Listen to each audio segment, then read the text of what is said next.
Hello, I'm Vivian McGrath and I am recording today in the middle of a typhoon. I live in Hong Kong and so these are a pretty common phenomenon. Can you hear the wind? Anyway, so just warning you, you will hear all this crazy wind and rain outside, and you may even hear the odd thump or bump when the furniture on our rooftop upstairs just starts flying around, because it has been in the last few minutes. So forgive all the noise, but today I want to talk about setting healthy boundaries, because healthy boundaries are like kryptonite for narcissists. They really are, but they're really quite difficult to set, especially when you're afraid of confrontation. And when I was young, I was a people pleaser, and the thought of standing up to somebody or effectively setting a healthy boundary for me was really quite terrifying. And it's no wonder if you're like that, if you're a people pleaser or low in self-esteem or having insecurities, that a narcissist or abusive person just crashes through your boundaries. And in fact, when they love bomb you, when you first meet a narcissist, they absolutely love bomb you and they sweep you off your feet. And what they're actually doing is they're testing the waters with you. They're testing your boundaries, because after they've done that and they've reeled you in with all of that love bombing, they start to show you glimmers of their dark side. And if you put up with that behavior and don't say no, that's not good enough, and hold your boundary firm, then they just shift the goalposts. And that's exactly what they're wanting to test when they first meet you, whether you are somebody who can hold strong boundaries up or not. So as you can see, setting a healthy boundary is really fundamental. It's basically a way of telling other people how to treat you. It's not putting a wall up. It's not about division. It's just about respect. This is what I expect in your behavior towards me, and I respect that you will do the same and tell me what your boundaries are. Now, there's three different reactions that people can have when you set a boundary and say, no, this isn't good enough. And one of them is to be passive. And this is where, can you hear that wind? This is where you're passive. You just let somebody walk all over you, and you just suck it up, you take it, you put up with it, but inside you're seething and you're angry and you churn over it all night and you just wish you'd said something but you didn't. There's aggressive, where somebody's hostile and really overtly hostile, and that sort of speaks for itself. And then there's passive aggressive, and that's when somebody is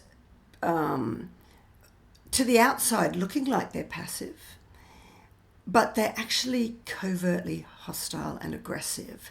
And that's where they'll just do, make you put you on a guilt trip, where they'll be sarcastic. They'll do all these heavy sighs, fake smiles, all that sort of behavior is passive aggressive. And what that's doing is basically being hostile, but not really accepting blame for it. Anyway, none of those responses are good. The best way to respond is to be assertive.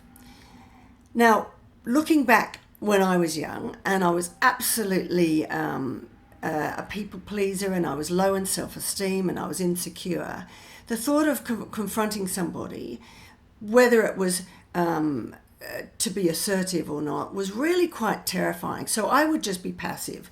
I would put up with somebody being a bully. I would put up with somebody being aggressive towards me by being passive. And I was just scared, and I would seethe and I'd churn over it, and I'd think, why did they do that to me? But why didn't I say something? So that was my response. But I then learnt to build my self-esteem, and I learnt to set healthier boundaries. So the first time I did this, I stood up to somebody, was absolutely terrifying.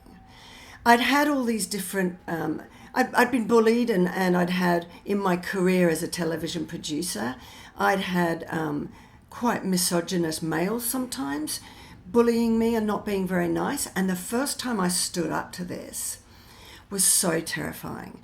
One of my colleagues was getting really aggressive and he was shouting at me. And I was really terrified of standing up to it, but I thought, no, this is it. And I took a deep breath, and I actually told myself, what's the worst that can happen? He's not going to hit me. We're in the middle of the office, so give it a go. And I stood up to him and I was assertive. I basically just said to him really calmly, I'm very happy to discuss this, but only when you are prepared to talk to me in a calm manner. And if you're not, then I'm going to walk out of the room and we can continue this conversation tomorrow.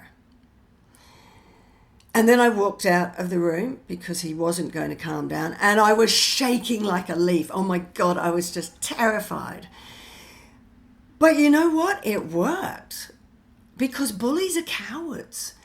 And so long, if one of you is jumping up and down, being completely crazy and hysterical, and the other one of you, which is you, stays calm and respectful and polite, then it's pretty obvious who's jumping up and down. And if you're being assertive, you are just calmly and directly stating what your boundary is and what you need to happen, without blame. And so their response, they've got no other response to that. There's no comeback from that.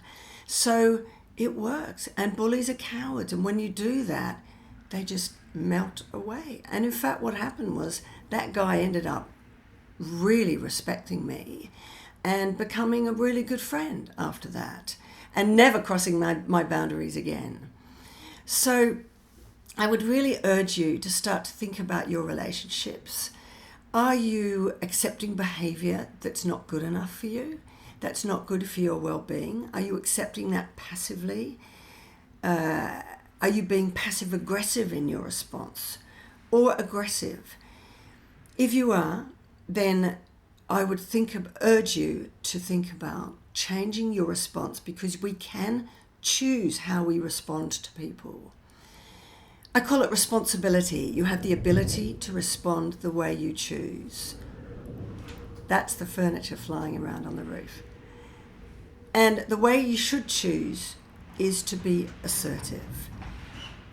And that is where you are not assigning any blame. You're just being calm and respectful, but telling somebody what your boundary is.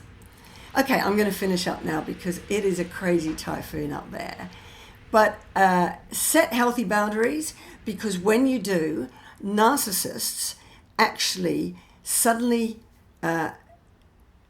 before, when you had this victim sign on your forehead that they were detecting, when you start to have strong self-esteem and the ability to set healthy boundaries, they can suddenly no longer see that sign anymore. What they're seeing instead on your forehead is "don't mess with me." And they veer away from you. And you find that those people who are bullies, narcissists, and abusive people steer away from you. And the ones who are healthy and the ones you want in your life start to come into your orbit. So I'd really urge you to think about setting healthy boundaries.